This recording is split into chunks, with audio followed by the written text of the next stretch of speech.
You know that moment when everything you thought you knew about your life suddenly shifts? When reality bends in a way you never imagined possible. I'm sitting here with a legal document in my hands that changes absolutely everything. My name is officially different now. My identity has been recognized by the state. And the most incredible part? I have a mother who chose me, not by birth, but by love. This isn't some fairy tale. This is my truth. And honestly, I still can't believe it happened. Let me take you back to where this all started because trust me, you need the full picture to understand how extraordinary this journey has been. I grew up in a small town in Ohio where everyone knew everyone else's business. My birth parents, Richard and Susan, were good people. Hardworking. Traditional. They owned a hardware store on Main Street that had been in our family for 3 generations. My childhood was normal in most ways. Little League baseball in the summer. Church on Sundays. Family dinners every night at 6 o'clock sharp. But there was always something inside me that didn't quite fit the mold they expected. I was 7 years old when I first felt that pull towards something different. My cousin Emma came to visit with her family for Thanksgiving. She was 9 and had this gorgeous velvet dress with lace trim that she wore to dinner. I couldn't stop staring at it. Not in a weird way, but in a way that made my heart ache with longing. That night, after everyone had gone to bed, I snuck into the guest room where Emma's suitcase was and tried on that dress. I stood in front of the mirror for what felt like hours, just looking at myself. For the first time in my young life, I felt like I was seeing the real me. Of course, my father walked in. I'll never forget the look on his face. Not anger exactly, but confusion mixed with something that looked like disappointment. He didn't yell. He just told me to take it off and go to bed. We never spoke about it again. But that silence said everything. Growing up after that incident became an exercise in hiding. I learned to play the part expected of me. I joined the football team in high school, even though I hated every minute of it. I dated girls because that's what boys were supposed to do. I got a job at the hardware store after school learning about drill bits and paint thinner when all I wanted to do was learn about fashion and makeup. My parents loved me. I knew that. But they loved the version of me they wanted to see, not the person I actually was. College was my escape. I went to Ohio State University, far enough from home that I could breathe, but close enough that I wouldn't raise suspicion. That's when I met Marcus. He was my roommate freshman year, a theater major with bright purple hair and an unapologetic attitude about being himself. Marcus was openly gay and didn't care what anyone thought about it. He became my first real friend, the first person I ever told about that Thanksgiving night with Emma's dress. Marcus didn't judge me. He didn't try to label me or tell me what I was. He just listened. Then he said something I'll never forget. You know what your problem is? You're so busy being who everyone else needs you to be that you forgot to figure out who you actually are. He was right. I was 20 years old and had spent my entire life performing. So Marcus helped me start exploring. Nothing dramatic at first.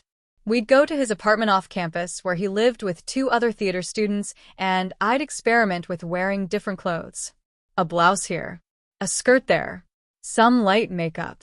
It felt like coming home to a place I'd never been. But I was still terrified. What if someone from home found out? What if my parents discovered the truth? What would happen to my relationship with my family?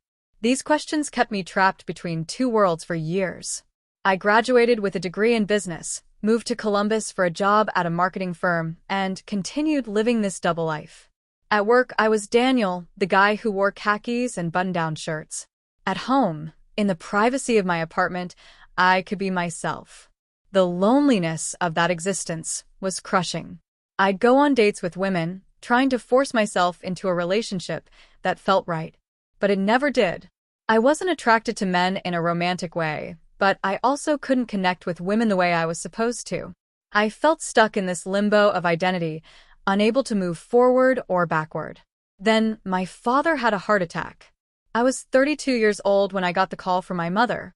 He'd collapsed at the hardware store and was in intensive care. I drove home immediately, terrified I'd lose him before we ever had a real conversation about who I was. But he survived. 3 weeks in the hospital followed by months of recovery. During that time, I stayed at home to help my mother run the store and take care of him. Living back in that house where I grew up brought everything rushing back. All those feelings I'd been suppressing. All the moments of pretending. One night, after my father had gone to bed early, I was helping my mother with the dishes. She suddenly stopped washing a plate and looked at me with these searching eyes. "Are you happy, Daniel?" she asked. The question hit me like a freight train. Nobody had asked me that in years. Maybe nobody had ever really asked me that. "I don't know how to answer that, Mom," I said honestly. She dried her hands on a dish towel and sat down at the kitchen table, gesturing for me to join her. "I've watched you your whole life, trying so hard to be what you think we want. But I see it in your eyes. You're miserable." I felt tears welling up. "I don't know how to talk about this." My mother reached across the table and took my hand. "Then don't talk. Just listen. Your father and I, we come from a different generation. We don't always understand everything about the world today. But we understand love. And we love you. Whatever you need to tell us, whenever you're ready, we're here." I wanted to open up right then. I wanted to explain everything. But fear still had its grip on me. I thanked her, gave her a hug, and went to bed. But that conversation planted a seed. My father recovered slowly. I stayed in town for 6 months, running the store during the day and taking care of household tasks in the evening. It was during this time that I met Patricia. She came into the store looking for specific hinges for an antique cabinet she was restoring. Patricia was 63 years old, a retired art teacher with silver hair she wore in a long braid and the kindest eyes I'd ever seen. She had recently moved to town after her husband passed away, looking for a quieter place to spend her retirement. We struck up a conversation about the cabinet, and she mentioned she was having trouble finding someone to help with the restoration work. I volunteered, partly because I genuinely enjoyed woodworking, but mostly because there was something about Patricia that felt safe. Over the next few weeks, I'd go to her house after closing the store to work on the cabinet. We'd talk about everything. Art, philosophy, her late husband, her career teaching high school students. She had this way of asking questions that made you want to open up. One evening, while I was sanding down a drawer, Patricia brought out tea and homemade cookies. We sat on her back porch, watching the sunset paint the sky in shades of orange and pink. "Can I tell you something?" she said softly. "And I want you to hear it without fear." I nodded, curious and slightly nervous. I had a student once, many years ago. Talented artist. Sensitive soul. This student struggled with identity in ways I didn't fully understand at the time. It was the early 90s and we didn't have the language or awareness we have now. But I watched this young person suffer, trying to fit into a box that didn't match who they were inside. They dropped out of school junior year. I heard later they'd taken their own life. She paused, and I could see tears glistening in her eyes. I never forgot that student. I blamed myself for not seeing the signs, for not creating a space where they felt safe to be themselves. I promised after that I would never let fear or ignorance prevent me from supporting someone who needed it. She turned to look at me directly. "Daniel, I see something in you. A sadness. A holding back. And I want you to know that whatever you're carrying, you don't have to carry it alone." Something broke open inside me in that moment. Maybe it was Patricia's gentle honesty. Maybe it was the exhaustion of hiding for so many years. Maybe it was the sunset reminding me that life is beautiful and short and shouldn't be wasted on fear. Whatever it was, I started talking. I told her everything. About Emma's dress. About the years of pretending. About my experiments in college. About the double life I'd been living in Columbus. About the loneliness and confusion and desperate desire to just be myself without apology. Patricia listened without interruption, without judgment, just pure presence and acceptance. When I finally finished, my face wet with tears, Patricia reached over and squeezed my hand. "Thank you for trusting me with your truth," she said. "Now, let me ask you something. What do you need? Not what you think others need from you. What do you need to be happy?" I'd never been asked that before. What did I need? "I need to stop hiding," I whispered. "I need to be myself, whoever that is." Patricia smiled. "Then let's figure that out together." That conversation marked the beginning of a transformation. Patricia became my guide, my confidant, my safe harbor.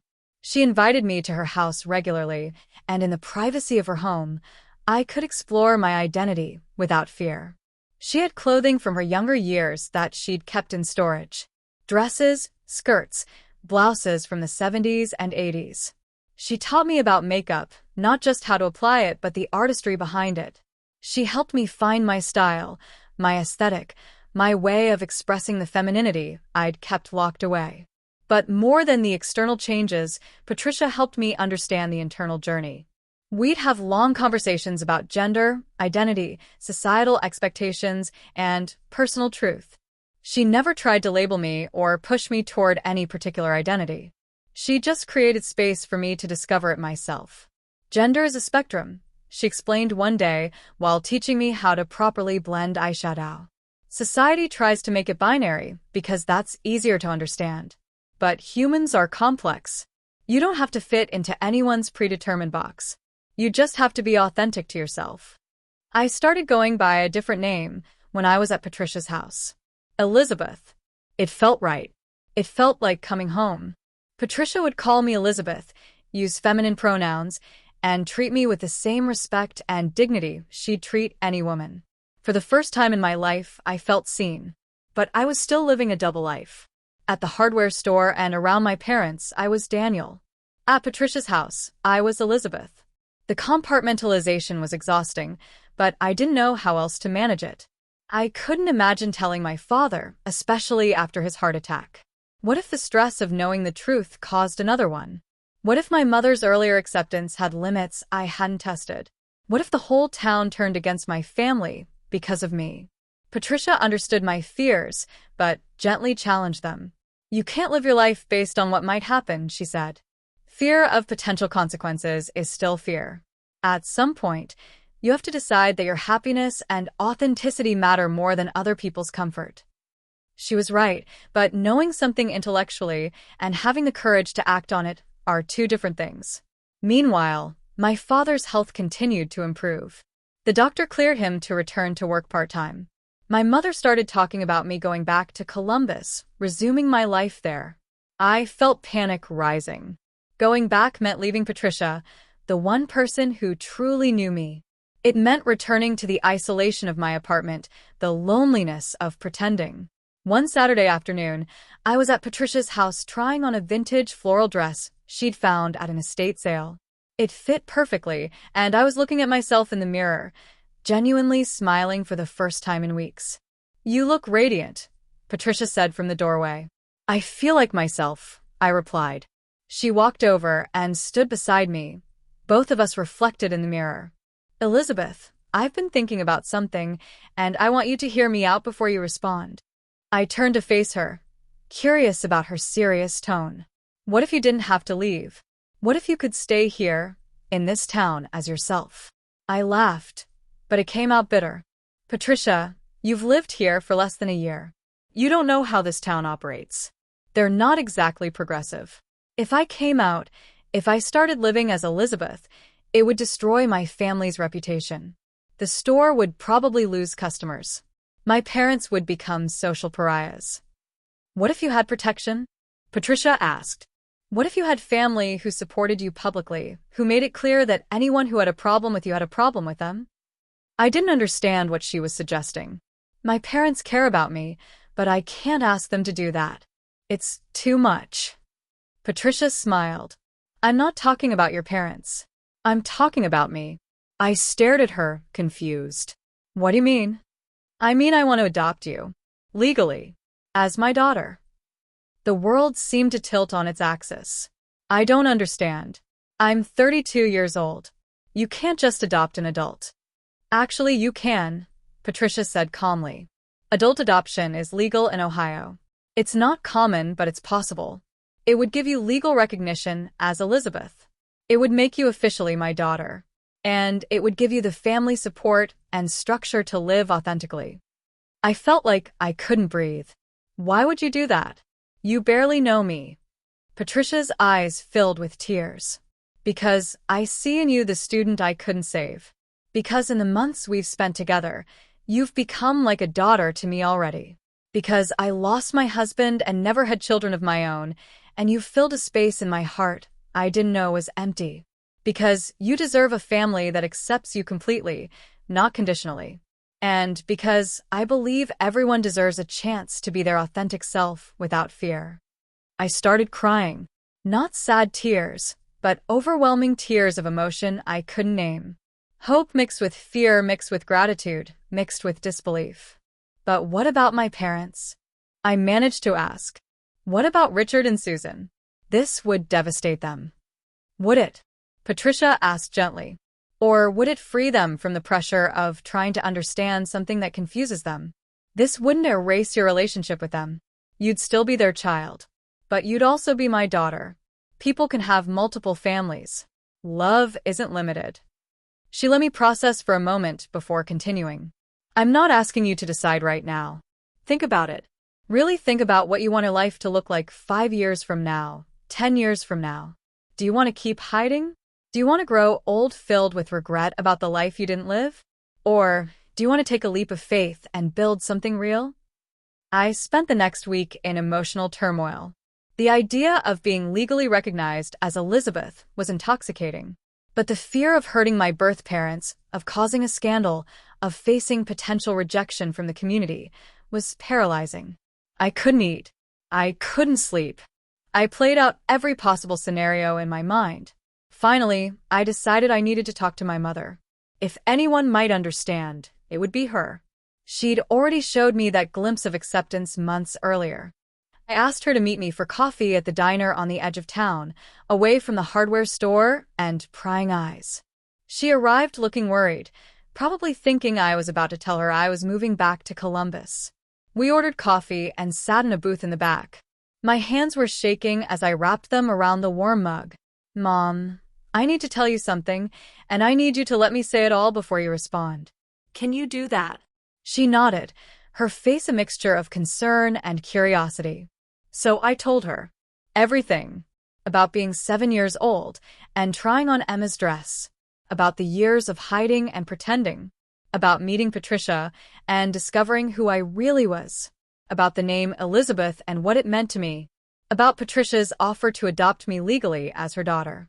By the time I finished, tears were streaming down my face. My mother's face was unreadable. She sat quietly for what felt like an eternity, processing everything I'd just said. Finally, she spoke. I knew. Those 2 words shocked me into silence. I knew when you were 7, she continued. I saw how you looked at Emma's dress. I heard your father tell you to take it off. I watched you withdraw into yourself after that. I've watched you for 25 years, trying to be something you're not. And it's broken my heart because I didn't know how to help you. You're not angry? I asked, my voice barely a whisper. Angry? Oh, sweetheart, no. I'm heartbroken that you suffered alone for so long. I'm ashamed that we created an environment where you felt you couldn't be yourself. Your father and I, we're from a different time. We didn't understand. We still don't fully understand. But we love you. That hasn't changed. What about Dad? I asked. How will he react? My mother sighed. Your father is stubborn and set in his ways. This will be hard for him. I won't lie to you about that. But he loves you. It might take time, but he'll come around. And the adoption? I asked hesitantly. Patricia wants to legally adopt me as Elizabeth. What do you think about that? My mother reached across the table and took both my hands in hers. I think Patricia sounds like a wonderful woman who sees you for who you really are. I think it's a gift to have someone willing to support you that way. And I think if this is what you need to be happy, then you should do it. But you're my mother, I said, fresh tears falling. I don't want to replace you. You're not replacing me, she said firmly. You're gaining another mother who can give you something I couldn't. That doesn't erase our relationship. You'll always be my child, whether you're Daniel or Elizabeth or whoever you need to be. Nothing changes that. We both cried then, holding hands across the table while the waitress discreetly kept our coffee cups filled and left us alone. That conversation gave me the courage I needed. I went to Patricia the next day and told her yes. Yes to the adoption. Yes to living as Elizabeth. Yes to finally being myself. The legal process was more complicated than I expected. Adult adoption requires court approval in Ohio. We needed to file a petition, provide documentation, and appear before a judge. Patricia hired a lawyer who specialized in family law to guide us through the process. During those weeks of paperwork and legal procedures, I started slowly transitioning in other areas of my life. I told Marcus, my friend from college, who was thrilled and supportive. I started letting Elizabeth emerge more in my daily life. Small things at first. Painted nails that I'd wear even to the hardware store. More feminine clothing choices that could pass as androgynous. Growing my hair longer. The town started noticing. I could feel the stares, hear the whispers. But Patricia was always there, unwavering in her support. She'd walk through town with me, her arm linked through mine, daring anyone to say something disrespectful. Her confidence gave me strength. My father's reaction was the hardest. My mother told him about our conversation, preparing him before I could speak to him directly. When I finally sat down with him, he looked older than I remembered. Tired. Confused. "I don't understand this," he said simply. "I don't understand how my son wants to be a daughter." "I know it's confusing, Dad," I said softly. "It's confusing for me too sometimes. But this is who I've always been. I just didn't have the words or the courage to express it." "What will people say?" he asked, and I could hear the fear in his voice. Fear of judgment, fear of losing status in the community, fear of the unknown. "People will say whatever they want," I replied.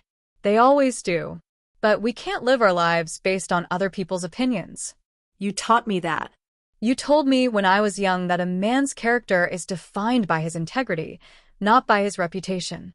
He looked at me then, really looked at me, and I saw recognition in his eyes. Recognition that I was using his own words, his own values, to explain my truth. "This Patricia woman," he said. "Tell me about her." So I did.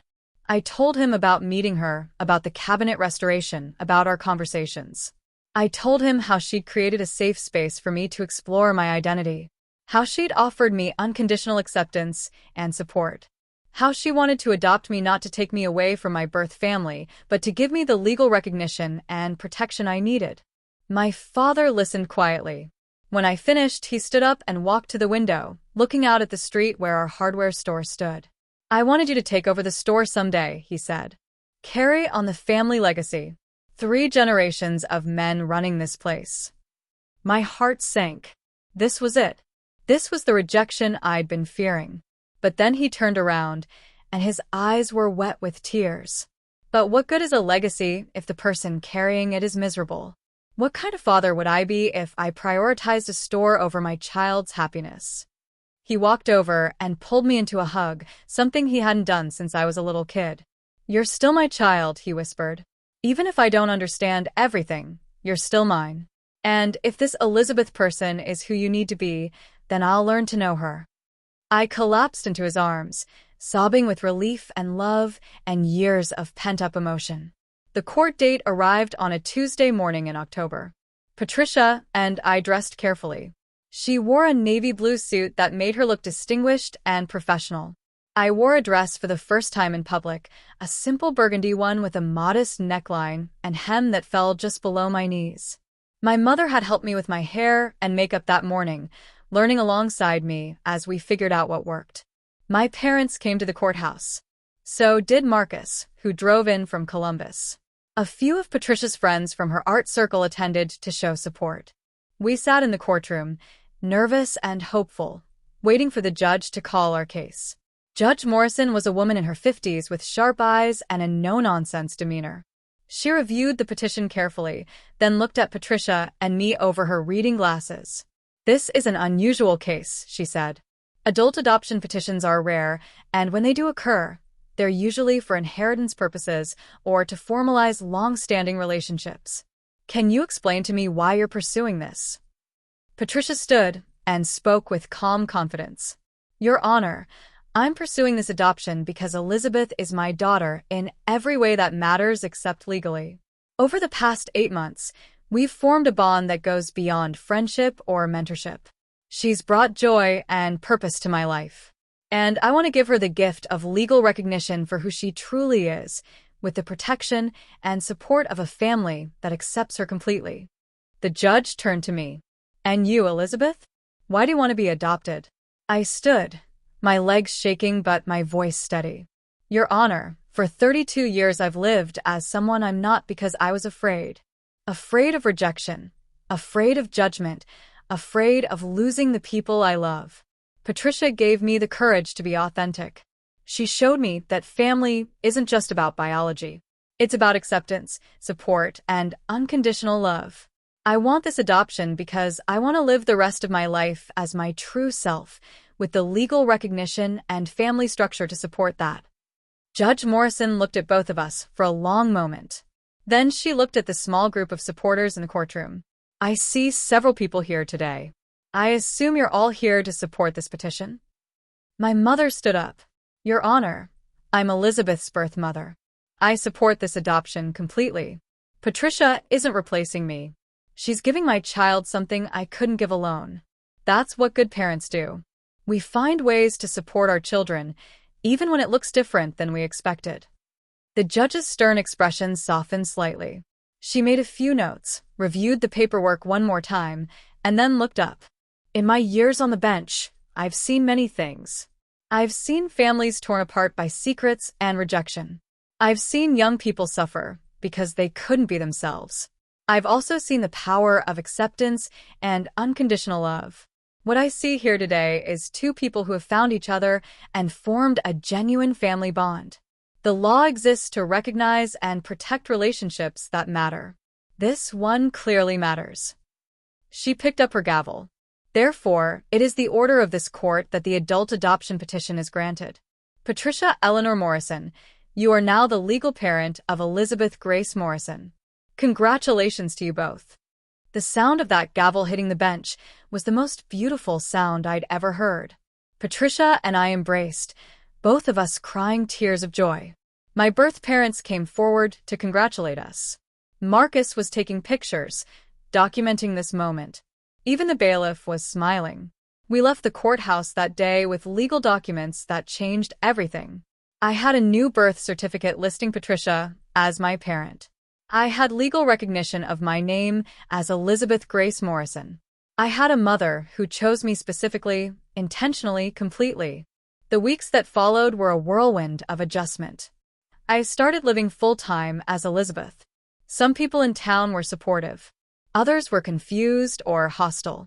The hardware store lost a few customers, but gained new ones who appreciated my father's unwavering support of his child. My mother started introducing me to her friends as Elizabeth, educating them gently about what this meant and why it mattered. Patricia and I settled into our new relationship as legal mother and daughter. I moved into her house, converting the spare bedroom into my space. We developed routines. Saturday morning coffee on the back porch. Sunday afternoon art projects where she'd paint and I'd work on furniture restoration. Evening conversations about everything and nothing. But living authentically wasn't always easy. There were hard days when the stares and whispers got to me. Days when I questioned whether I'd made the right choice. Days when the weight of other people's judgment felt crushing. On one particularly difficult day, after someone in the grocery store made a cruel comment loud enough for me to hear, I came home in tears. Patricia found me curled up on my bed, questioning everything. She sat beside me and stroked my hair like I imagine mothers do with their daughters. I know it's hard, she said softly. I know you're brave, but bravery doesn't mean you don't feel pain. It means you feel it and keep going anyway. Do you ever regret it? I asked. Adopting me? Taking on all this drama and attention. Patricia tilted my chin up so I had to look at her. Elizabeth Grace Morrison, you listen to me. You are the greatest gift of my later years. Every single moment of difficulty is worth it because I get to watch you become who you were always meant to be. Never doubt that. Never doubt your worth or your place in this family. Those words became my anchor on the hard days. 3 months after the adoption was finalized, something unexpected happened. My father came to Patricia's house one evening and asked to speak with both of us. He looked nervous, fidgeting with his baseball cap the way he did when he was working up the courage to say something difficult. We sat in Patricia's living room, tea and cookies on the table between us, waiting for him to speak. "I've been doing a lot of thinking," he started, "about family and legacy and what really matters. I talked to the pastor at church. I talked to some folks I trust. But mostly I've been watching you, Elizabeth, living your truth despite how hard it is. That takes a kind of courage I'm not sure I have." He paused and cleared his throat. "I'm not perfect. I don't understand everything about all this identity stuff. But I understand love. And I understand that my child is happier now than you've been in your entire life. So, I wanted to tell you something." He reached into his jacket pocket and pulled out a small velvet box. "This was my grandmother's. She gave it to my mother, who gave it to Susan on our wedding day. Susan and I talked, and we want you to have it." He opened the box to reveal a delicate gold necklace with a small pendant shaped like a bird in flight. "My grandmother used to say that this bird represented freedom," my father continued. "Freedom to be yourself, to fly wherever your heart leads. I think she'd want you to have it now." I took the necklace with shaking hands, tears streaming down my face. My father stood up and, with Patricia's help, fastened it around my neck. "You're still my child," he said gruffly. "Always will be. I might mess up pronouns sometimes. I might say the wrong thing. But I'm trying. We're both trying." I hugged my father then, this man who'd struggled so hard to understand but was trying anyway. That necklace became my most treasured possession, a symbol of family acceptance and love that transcends biology. But our story wasn't finished. Not by a long shot. Because 3 weeks after my father gave me that necklace, something happened that would test everything we'd built. I was working at the hardware store, helping a customer find the right screws, when 2 men in business suits walked in. They weren't local. They had that polished, city look that stood out in our small town. "We're looking for Daniel Morrison," one of them said. My stomach dropped. Nobody had called me Daniel in months. "I'm Elizabeth Morrison," I said carefully. "Can I help you?" The men exchanged glances. "We're from the law firm of Henderson and Associates. We represent your uncle, Robert Morrison."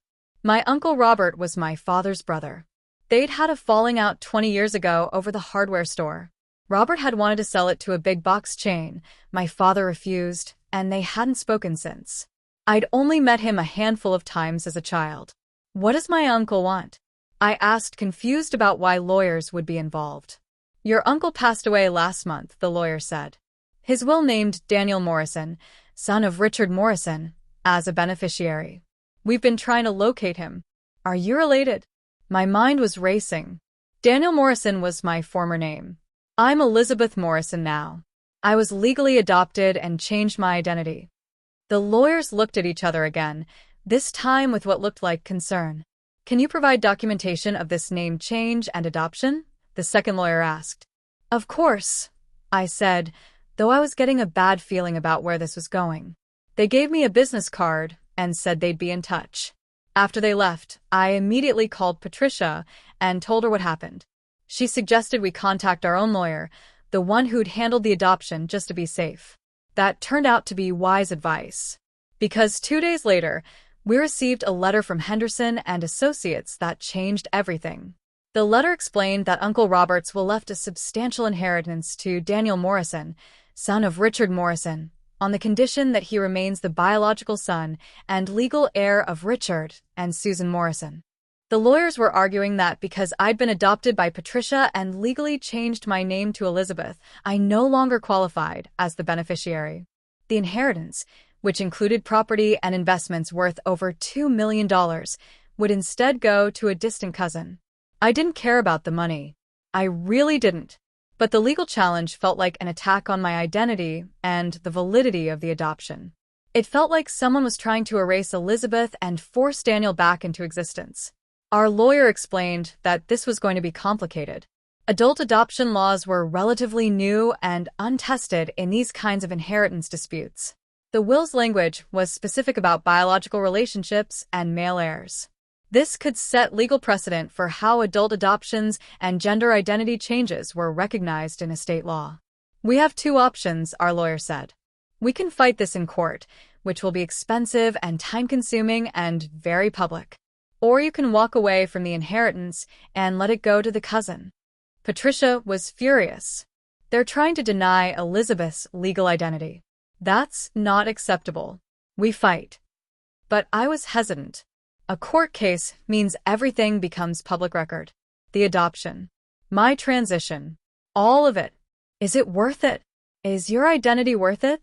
Patricia challenged. Is the legal recognition we fought for worth defending? Because if we let them erase you from this will based on who you've become, we're saying that your authentic self is less valid than the person you were forced to pretend to be. She was right. This wasn't about money. This was about principle. About refusing to let anyone delegitimize my identity or my adoption. So we decided to fight. What I didn't know then, what I couldn't have possibly known, was that this legal battle would become national news. That it would force conversations about identity, family, and inheritance law in ways none of us anticipated. And that the outcome would impact not just me, but countless others struggling with similar issues. But that part of the story, the real battle, and what came after, that's something you need to hear in detail. Because what happened next changed not just my life, but the legal landscape for adult adoptions and identity recognition across the country. And you know what the craziest part is? I would go through it all again. Every difficult moment. Every legal challenge. Every whisper and stare and moment of doubt. Because I'm Elizabeth Grace Morrison now. Legally. Officially. Completely. I'm someone's daughter. Patricia's daughter. And that truth is worth fighting for. Part 2. The legal battle began in January. Our lawyer, Jennifer Chin, filed a motion to intervene in the probate case, arguing that I had every right to the inheritance as Elizabeth Grace Morrison, the legal daughter of Patricia Morrison and the biological child of Richard Morrison.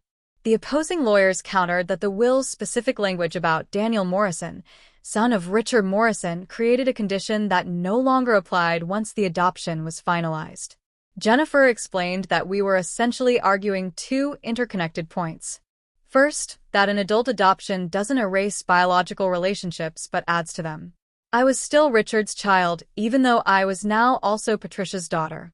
Second, that using a dead name and former gender identity to determine inheritance eligibility was discriminatory and violated my rights. The case was assigned to Judge Thomas Brennan, a conservative judge in his 60s known for strict interpretation of legal documents. Jennifer warned us that this wasn't ideal, but we'd make the strongest case possible. The preliminary hearing was scheduled for February 14th, Valentine's Day. The irony wasn't lost on anyone. As news of the case spread through our small town, reactions were mixed. Some people rallied behind us, recognizing the principle at stake. Others sided with the distant cousin, arguing that wills should be honored exactly as written regardless of circumstances. The local newspaper ran a front-page story with the headline, "Inheritance Dispute Raises Questions About Identity and Family Law." That article caught the attention of a journalist named Sarah Matthews who wrote for a national news website focused on legal issues affecting the LGBTQ community. She reached out asking to cover the case. At first, I wanted to refuse.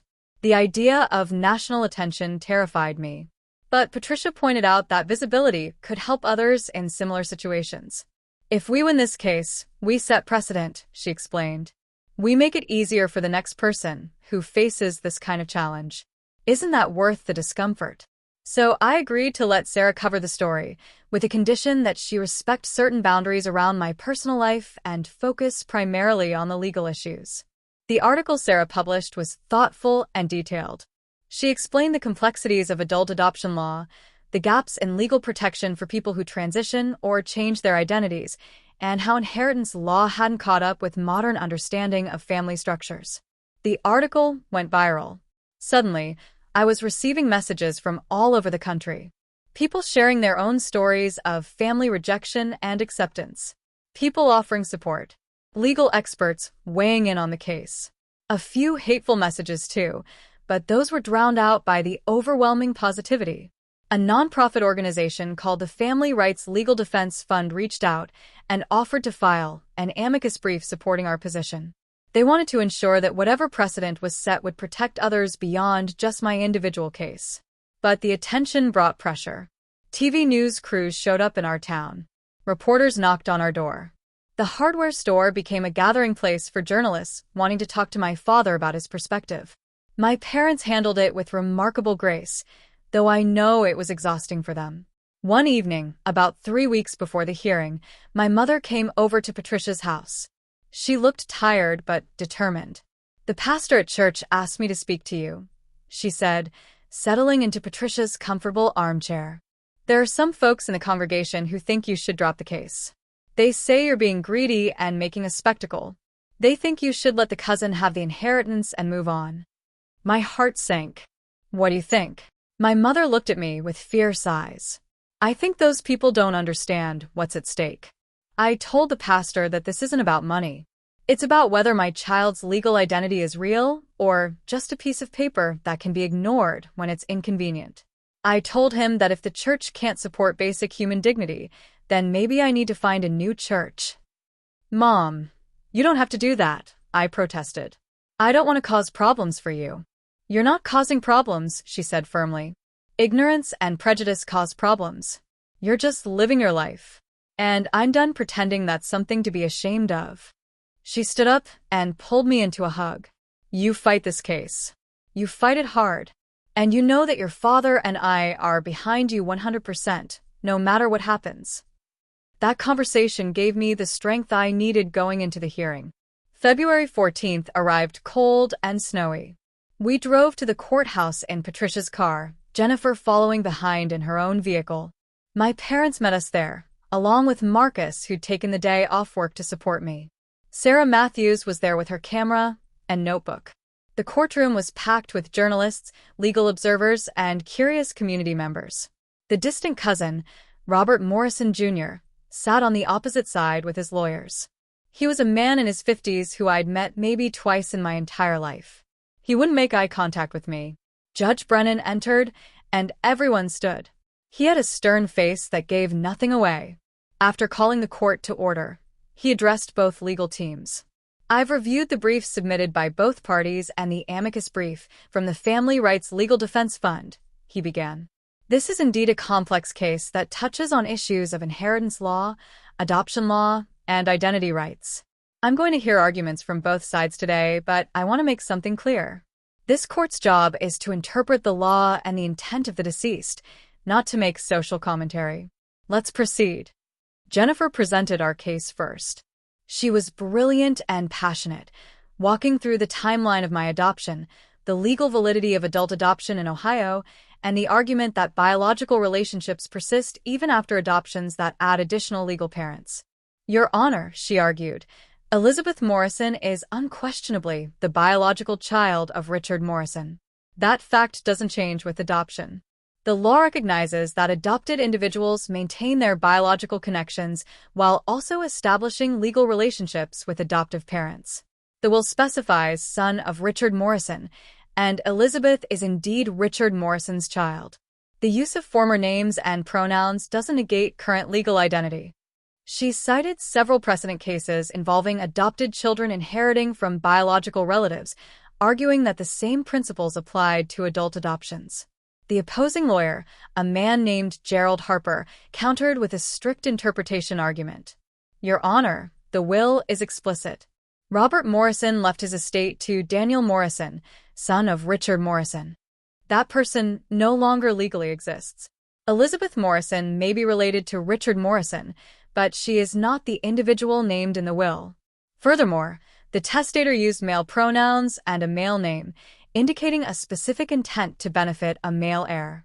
We cannot simply substitute names and genders to fit changed circumstances. The law requires us to honor the testator's clear intent."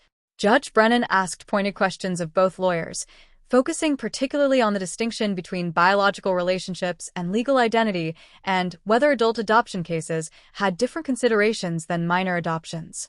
Then he did something unexpected. He asked to hear directly from me. "Ms. Morrison," he said, "I'd like you to explain to me, in your own words, why you believe you're entitled to this inheritance." I stood up, my legs shaking. Jennifer had prepared me for this possibility, but it still felt overwhelming. I walked to the witness stand and was sworn in. "Your Honor," I began, "I'm not here because I need the money. I'm here because someone is trying to use inheritance law to erase who I am. My uncle Robert wrote his will 20 years ago.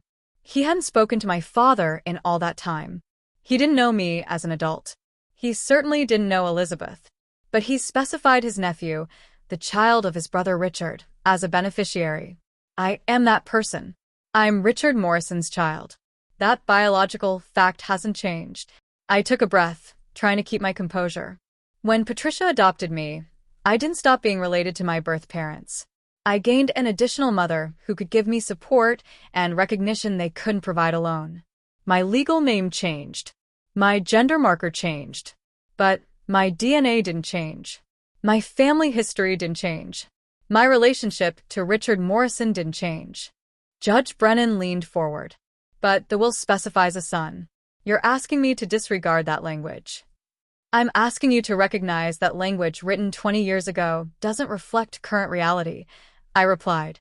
"If someone writes a will leaving property to their unmarried nephew, and that nephew later gets married, we don't say he's no longer the nephew.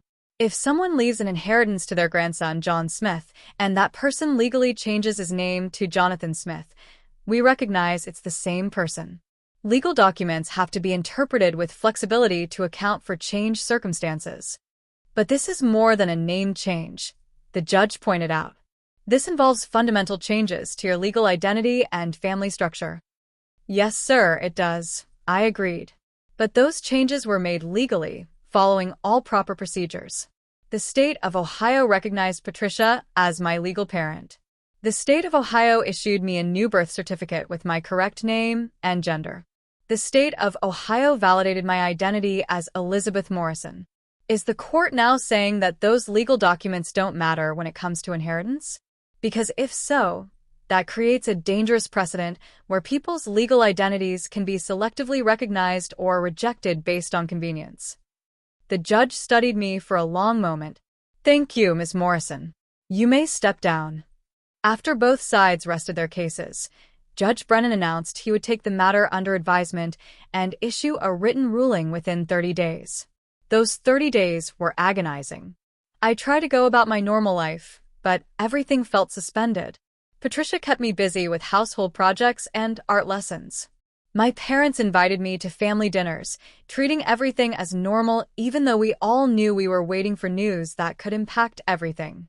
Sarah Matthews published regular updates on the case, and the public attention intensified. Law professors wrote op-eds debating the legal issues. Advocacy organizations held rallies supporting our position. A few protesters showed up in town with signs condemning me, but they were vastly outnumbered by supporters. Marcus came to visit for a weekend, and we had long conversations about identity and visibility and the weight of being a public figure in a cause you never chose. "You know what's crazy?" he said while we were walking through town. "You just wanted to be yourself.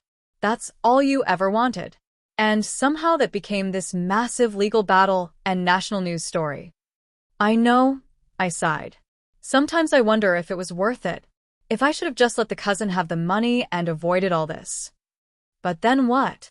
Marcus challenged. "You'd be validating the idea that your identity only matters when it's convenient. That Elizabeth only exists until someone decides Daniel was more useful. You can't put that genie back in the bottle." He was right. The stakes had grown far beyond my individual situation. This case would set precedent that affected others. I had a responsibility to see it through. The ruling came on March 15th. Jennifer called me early in the morning to tell me the judge had issued his decision, and we should come to the courthouse to receive it formally. Patricia, my parents, Marcus, and I made the drive together in tense silence. Judge Brennan had written a 30-page opinion. He read a summary from the bench, while we all sat with held breath. "This case requires the court to balance several competing legal principles," he began. "On one hand, we have the testator's right to dispose of his property as he sees fit, with language that appears specific in its designation of a male heir with a particular name. On the other hand, we have the legal validity of adult adoption and gender identity recognition, both properly executed under Ohio law. He paused, and the silence in the courtroom was absolute. The court finds that biological relationships established at birth persist even after adoptions that create additional legal parent-child relationships. Elizabeth Morrison is unquestionably the biological child of Richard Morrison and therefore meets the fundamental requirement of the will's designation of son of Richard Morrison, notwithstanding the gendered language used. My heart started pounding. Furthermore, the judge continued, the court recognizes that legal identity changes properly executed under state law must be given full faith and credit. To rule otherwise would create a patchwork system where individuals' legal identities are recognized in some contexts but not others, undermining the entire purpose of having legal documentation. He looked directly at me.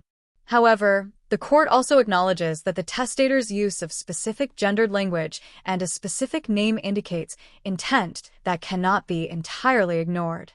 Therefore, the court rules as follows. The pause felt like an eternity. The inheritance will be awarded to Elizabeth Morrison, biological child of Richard Morrison, as the intended beneficiary of Robert Morrison's will. However, the court strongly encourages the state legislature to provide clearer guidance on how inheritance law should handle situations involving adult adoption and gender identity changes to prevent future disputes of this nature. This ruling applies specifically to the facts of this case and should not be interpreted as automatic precedent for all similar situations. It took a moment for the words to sink in. We won. I won. Elizabeth won. The courtroom erupted in noise. Patricia was crying and hugging me. My parents rushed over to embrace us both. Marcus was cheering. Jennifer was shaking hands with everyone. Even some of the journalists were smiling. Robert Jr. and his lawyers left quickly, clearly disappointed. Later I heard they considered appealing but ultimately decided against it. The media coverage was intense. Sarah Matthews wrote a comprehensive article about the ruling and what it meant for inheritance law and identity recognition. Legal analysts debated the judge's reasoning. Advocacy groups celebrated it as a victory for LGBTQ rights and adult adoption recognition. But for me, the most meaningful moment came a week after the ruling. My father came to Patricia's house and asked if we could talk privately. We sat on the back porch, the same place where I'd first opened up to Patricia almost a year earlier. I've been thinking about what you said in court, my father began. About how your relationship to me didn't change, even though everything else did. And I realized something. I've been so focused on what I lost, the son I thought I had, that I didn't see what I gained. He looked at me with tears in his eyes. I gained a daughter who is brave enough to live authentically. I gained the opportunity to truly know my child instead of the mask they were wearing. I gained a relationship with Patricia, who has become like family to all of us. I didn't lose anything except my own narrow understanding of what family could look like. He reached over and took my hand. I'm sorry it took me so long to see that. I'm sorry you had to fight a legal battle to have your identity recognized when I should have been recognizing it all along. But I see you now, Elizabeth, and I'm proud to be your father. We both cried then, releasing years of pain and misunderstanding and fear. That conversation healed something deep inside me that I didn't even know was still broken. The inheritance money came through 2 months later. It was more than I'd ever imagined having. Patricia and I sat down to talk about what to do with it. This is your money, she said firmly. You earned it by fighting for your identity. You get to decide how it's used. But I had a different perspective. This money came into my life because of this legal battle. Because I had the resources and support to fight. Not everyone has that. I want to use it to help others. So Patricia and I, with input from Jennifer and Sarah and the folks at the Family Rights Legal Defense Fund, established a foundation. We called it the Morrison Family Legacy Foundation, with a mission to provide legal support for people facing discrimination in inheritance and family law cases related to adoption and identity recognition. The foundation would offer free legal representation to people who couldn't afford it. We'd fund amicus briefs in important cases. We'd provide education and resources about adult adoption, identity recognition, and inheritance rights. We'd work with lawmakers to update outdated laws that didn't reflect modern understanding of family structures. My parents contributed to the foundation as well, donating a portion of the hardware store's profits each year. Marcus joined the board of directors. Jennifer became our legal advisor. Sarah helped with communications and media relations. What started as my personal battle for recognition became something bigger. A movement to protect and validate chosen families, adopted relationships, and authentic identities.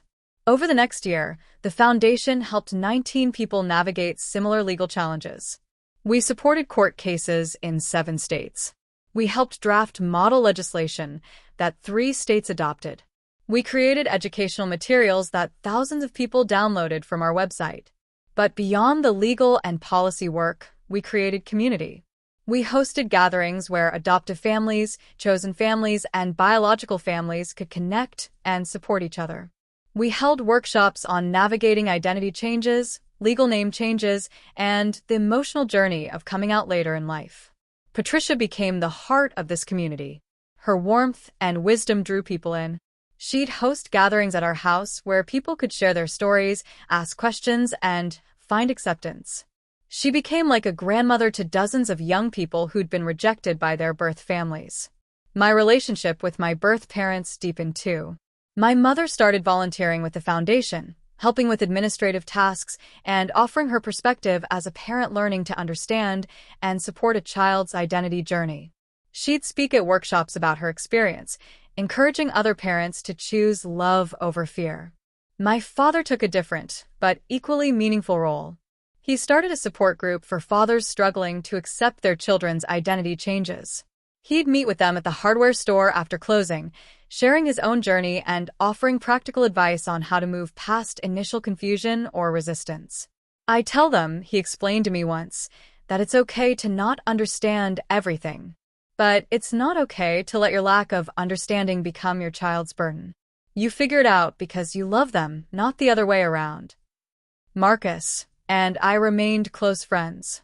He eventually moved back to Ohio and became the foundation's executive director, managing day-to-day operations and strategic planning. His theater background made him excellent at fundraising events and public speaking. Jennifer continued as our primary legal counsel, taking on cases that pushed the boundaries of family law and identity recognition. She argued before state Supreme Courts and even filed a case that might eventually reach the U.S. Supreme Court. Sarah wrote a book about the case and the larger issues it represented. Legally Family, The Fight for Recognition in Modern America became a bestseller and sparked national conversations about how we define family and identity in legal systems designed around outdated assumptions. 2 years after the initial court ruling, Ohio passed the Adult Adoption and Identity Recognition Act, legislation that clarified how inheritance law should handle situations like mine. The law specified that adult adoptions don't erase biological relationships for inheritance purposes, that legal name and gender changes must be respected in legal documents, and that wills should be interpreted with flexibility to account for changed circumstances unless the testator explicitly stated otherwise. Our foundation had worked hard to support that legislation, providing testimony, educating lawmakers, and mobilizing community support. When it passed, Patricia and I were invited to the signing ceremony. The governor specifically mentioned our case as inspiration for the law. Standing there watching the governor sign that legislation, I thought about how far I'd come. 3 years earlier, I'd been hiding in my Columbus apartment, too afraid to be myself. Now I was Elizabeth Morrison, legal daughter of Patricia Morrison, recognized by the state, with a family that loved me completely and a purpose that extended beyond myself. But personal victories weren't the end of the journey. They were stepping stones to something larger. On the 3rd anniversary of my adoption, Patricia and I decided to host a celebration. Not just for us, but for everyone who'd been part of the journey. We rented out the community center in town and invited everyone. Birth family, chosen family, friends, foundation members, legal allies, community supporters. Over 200 people showed up. The hardware store closed early so my father could attend. My mother spent days preparing food with help from Patricia's art circle friends. Marcus organized the program, which included speeches, performances, and story sharing. My father gave a speech that made everyone cry. 3 years ago, My child told me a truth I wasn't ready to hear. I had a choice in that moment. I could choose the comfort of my own understanding, or I could choose love. I'm grateful every day that I chose love. Because that choice didn't cost me a son. It gave me a daughter. It gave me a relationship with Patricia, who is now family. It gave me perspective and compassion I didn't have before. And it gave me the opportunity to be part of something that helps other families choose love too. My mother spoke about her journey as well. As parents, we want to protect our children. But sometimes we confuse protection with control. We think if we can keep them in the boxes we understand, they'll be safe. But real safety comes from acceptance. Real protection comes from creating space for our children to be themselves. Elizabeth taught me that. And I'm a better mother because of it. Patricia's speech was characteristically humble. I didn't set out to change laws or start a foundation. I just saw someone who needed family, and I had family to give. That's all any of us can do. See the need in front of us and respond with love. Everything else flows from that. When it was my turn to speak, I looked out at all those faces. People who'd supported me. People who'd been inspired by the journey. People who'd fought alongside me. People who'd found hope in my story. 3 years ago, I walked into a courthouse and legally became someone's daughter. I began. I thought that was the end of the story. The happy ending where I got my identity recognized and could move on with my life. But I was wrong. It wasn't an ending. It was a beginning. I gestured around the room. This is what it began. This community. This foundation. These relationships. These changed laws. All of this grew from one person seeing another person's need and responding with love. Patricia taught me that family isn't about biology or legal documents, though those things can be important. Family is about showing up. It's about acceptance. It's about creating space for people to be authentic. I looked at Patricia, my mother, my father. I'm grateful to be legally someone's daughter. But I'm even more grateful to have learned what it means to truly be family to others. To create space for people to be themselves. To fight for recognition and dignity and basic human respect. That's the real inheritance my uncle left me, though he didn't know it. The opportunity to do something meaningful with resources and privilege. The celebration continued late into the evening. People shared their own stories. Families connected with each other. Young people met mentors. Parents found support from other parents. It was beautiful and messy and real, just like family should be. As the night was ending and people were saying their goodbyes, a young person approached me hesitantly. They looked to be about 19 or 20, dressed in an androgynous style, with nervous energy radiating from them. "Hi," they said quietly. "My name is Jamie. I drove 3 hours to be here tonight because I read about your case online. I'm struggling with my own identity and my family doesn't understand. I saw that you have parents who learned to accept you, and it gave me hope. I just wanted to say thank you." I took Jamie's hand. "Do you have a place to stay tonight? People to talk to?" Jamie shook their head. "I'll drive back. It's okay." "No," Patricia said, appearing beside me. "You'll stay with us. We have a guest room. And tomorrow we'll have breakfast and talk about resources that might help you. Nobody should have to face this alone." Jamie's eyes filled with tears. "Really? You'd do that? That's what family does," Patricia said simply. "And you're family now." We took Jamie home that night. They stayed for the weekend. We connected them with local resources in their hometown. We stayed in touch, providing support as they navigated their own journey. A year later, Jamie would join the Foundation's Youth Advisory Board, using their experience to help create better resources for young people. That pattern repeated itself dozens of times. People would reach out, seeking support or guidance or just validation that they weren't alone. And we create space for them, connect them with resources, help them find their path. The Foundation's work expanded beyond legal cases to include direct support services, educational programs, and community building. 4 years after the adoption, Patricia and I were featured in a documentary about chosen families and legal recognition. The filmmakers spent months with us, capturing our daily lives, our foundation work, and our relationships with extended family and community. The documentary, called Legally Daughter, premiered at a major film festival and later aired on a streaming platform. The response was overwhelming.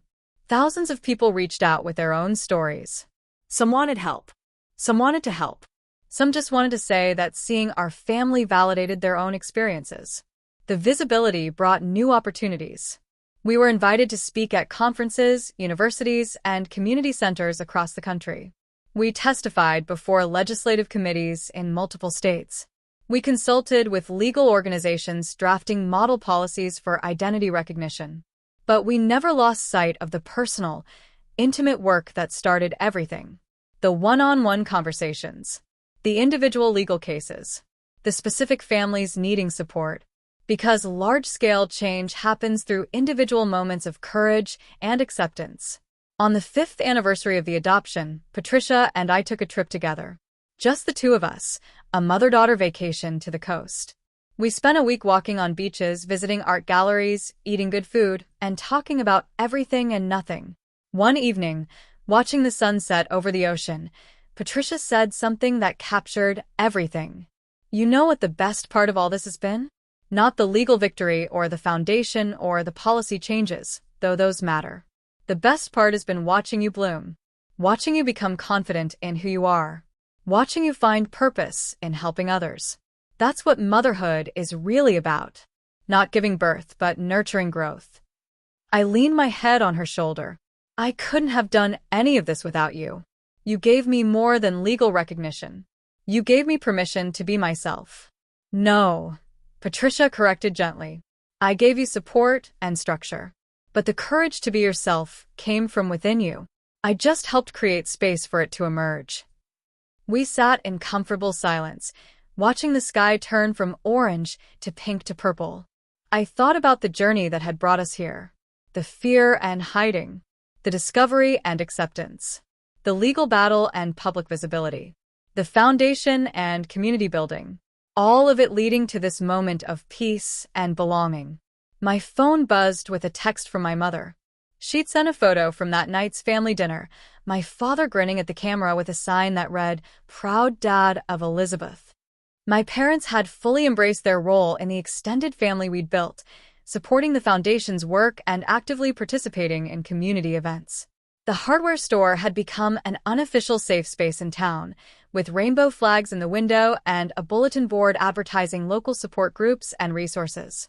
My father's support group for parents had grown to include monthly meetings with 20 regular attendees. He'd become an advocate in his own right, speaking at churches and community organizations about choosing love over fear. My mother had taken classes to become a peer counselor, offering support to parents struggling with their children's identity revelations. She'd even started a blog about her journey from confusion to acceptance, which had developed a small but dedicated following. Marcus had turned the foundation into a thriving organization with a staff of 12 and satellite offices in 3 cities.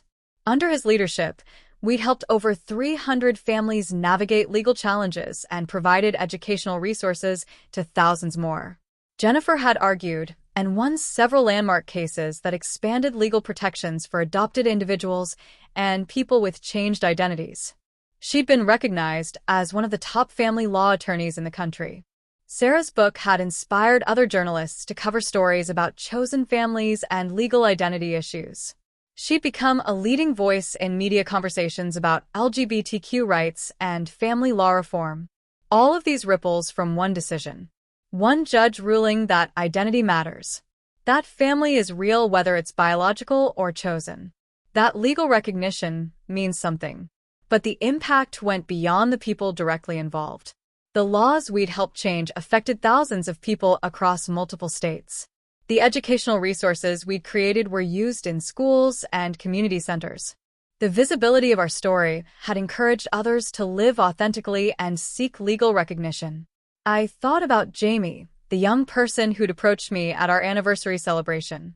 They'd since completed their own legal name and gender marker changes, reconciled with their parents with the help of our family counseling resources, and were now in college studying social work. They told me recently that our story had saved their life, that seeing a path forward had pulled them back from a dark place. How do you measure the value of that? How do you quantify the impact of one person choosing to be authentic, one person offering acceptance, one legal victory opening doors for others? You can't. You just live it. You show up. You do the work. You create space for others. And you trust that your small acts of courage and love ripple outward in ways you'll never fully comprehend. Patricia interrupted my thoughts. You're being philosophical again. I can tell by that look on your face. I laughed, just thinking about how crazy this all is. 5 years ago, I was hiding in an apartment in Columbus, too scared to be myself. Now I'm legally your daughter, running a foundation, helping change laws, and watching the sunset with my mom on a beach vacation. It's surreal. Is it everything you hoped for? Patricia asked. I considered the question seriously. It's more. I hoped for acceptance and recognition. I got that, but I also got purpose. I got community. I got the opportunity to help others. I got to watch my birth parents grow and change. I got to be part of something bigger than myself. So yeah, it's more than I hoped for. Any regrets? She asked. Only that I didn't do it sooner, I admitted. All those years I wasted hiding. But then again, maybe the timing had to be right. Maybe I needed those years to build the courage. Maybe you needed to move to town when you did. Maybe everything happened exactly when it was supposed to. Patricia smiled. I like that perspective. No wasted time, just preparation for the moment when everything would come together. We stayed on that beach until the stars came out, talking about the future. We had plans to expand the foundation's reach, to push for federal legislation, to create more resources for young people. But we also had plans for quiet family dinners, art projects, ordinary moments of domestic life. Because that's what this journey taught me. Big social change and intimate family moments aren't separate things. They're interconnected. Every act of acceptance in a private home contributes to cultural shifts. Every legal victory makes space for more families to experience that acceptance. I'm Elizabeth Grace Morrison. I'm someone's daughter. Legally, officially, completely. But more than that, I'm part of a family that extends beyond biology or legal documents. A family built on choice, acceptance, and love. A family that includes my adoptive mother, Patricia, my birth parents, Richard and Susan, my found family like Marcus, my extended foundation community, and every person who's ever felt like they didn't belong until they found people who saw them truly. This is my story. But it's also the story of everyone who's ever fought for recognition, who's ever chosen authenticity over comfort, who's ever built family in unconventional ways. It's the story of parents learning to love what they don't fully understand. It's the story of strangers becoming family.